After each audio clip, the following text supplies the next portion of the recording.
This particular bird, when she was young, very young, she fell out of the nest. She sat with humans. She started associating food, shelter, and everything with people. And that's a permanent condition. Every bird is definitely an individual, and so we have to know what their permanent injury is, and we may have to accommodate that. If they can't fly, their perches in their enclosures will probably be very low.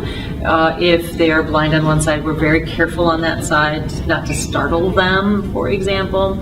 And certainly the challenges are making sure that not only they're fed, but we weigh them regularly enough and pay enough attention to them and know their behaviors well enough so we know if they're not feeling well or if something else might be going on. The education department uses permanently disabled raptors. We train those birds to stand in our gloves so they can be in front of audiences. I've worked at the Raptor Center since 2007, but I started volunteering for the Raptor Center in 1984. I had just discovered that teaching people about our natural world and working with these animals directly was something that really interested me. We do programs to teach people about raptors, and our goal is conservation. Our goal is having people have more of an appreciation for the raptors that share our space with us in Minnesota, but in the larger community. They're a very important part of our neighborhoods and communities. Getting people close to these birds, and again, not petting them or holding them or anything, really helps with those messages.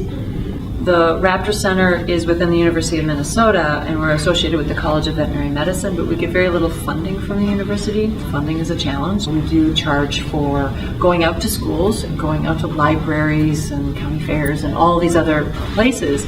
And sometimes, especially for schools, that can be a challenge. It is a pretty intensive way to teach because when these birds are not on the road or in classrooms or things like that, they still need to be taken care of.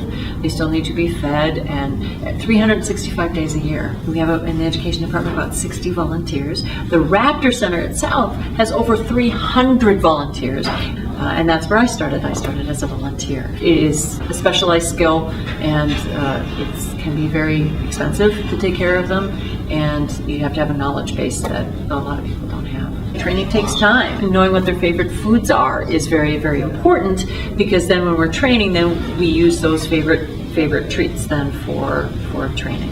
We want them to be a willing partner in this conservation. It's a connection, that is different than any other connection you would have.